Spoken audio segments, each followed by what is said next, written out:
We're going to get Phil McDade up here next. And he and his family have lived in Monona for over 30 years.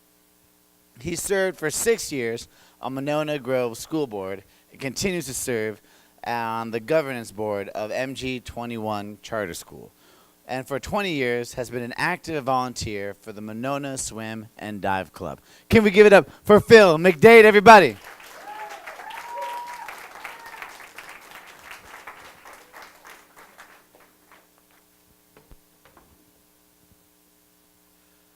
McDade is a traitor. My friend Gary was on the phone chuckling as he began our conversation. Dude, you won't believe what's parked out in front of Winnequa School. I took pictures. What was parked on the street near the entrance to Winnequa School was an old van spray painted with 3-foot-high white letters and the words, McDade is a traitor. Really? I said to myself, it's come down to this? My kids go to that school. They're going to see that. How that van with those words came to be parked near a school in Monona is my story tonight. Former President Bill Clinton asked if he would ever serve again in public office, once said he might like to serve on a school board.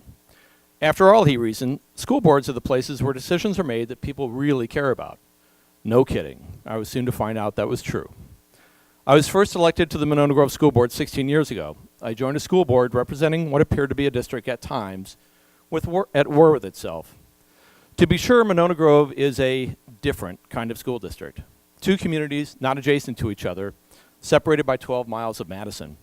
One a mature bedroom community with numerous public amenities, the other a growing suburb adding housing stock at a rapid pace. The two communities, it turned out, didn't see eye to eye on the future of their school district. During my first election, the Cottage Grove residents mostly voted for Cottage Grove candidates. Monona residents mostly voted for Monona candidates. In today's political parlance, we might categorize that as being tribal. The dispute centered on a school, Winnequa School, then the district's middle school here in Monona, just down the road here from the library. It was an older building in need of upkeep and straining for room due to enrollment increases. Winnequa's ability to function as a middle school was limited without major changes. Undergirding that dispute was something that had happened less than a decade before, construction of a brand new high school on the same site of the original high school here in Monona. To Cottage Grove residents, the solution to the middle school debate was simple. Monona got the high school, so it's now our turn. Build the middle school out here. After all, that's where all the kids live. For Monona residents, the solution was equally simple. We have a middle school. Fix it. The 7 of us sitting on the school board tried to find a middle ground. One challenge was the sense that the 7 of us, nearly equally split between living in Monona and living in Cottage Grove, ought to be representing the views of the residents of the communities where we lived, instead of a common school district. They wanted us, it seemed, to represent their tribe.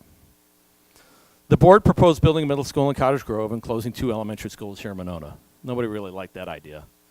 We then proposed 2 middle schools for the district, updating Winnequa School and building a new one in Cottage Grove. That actually made it to a ballot on a referendum, but nobody really liked it either. It lost really badly. There was even talk of splitting the district in 2, with each community having their own school district.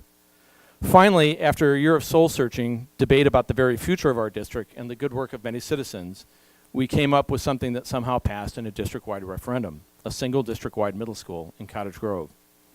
The day after that referendum passed, I got a call from my friend Gary. Turns out a district resident who lived in Monona had taken some paint to a van. Dude, you won't believe what's parked out in front of Winnequa School. I took pictures.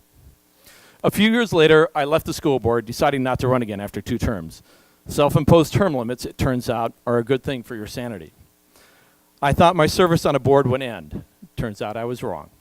Shortly after I left the school board, I got a phone call. A teacher in our district, who I'd met over the years at board meetings, wanted to launch something called a charter school. It didn't have a name nor a home, and she and her teaching colleague were a little uncertain what it would look like. Could you help? Sure, I said, and thus began a journey that started 10 years ago and is today known as MG21.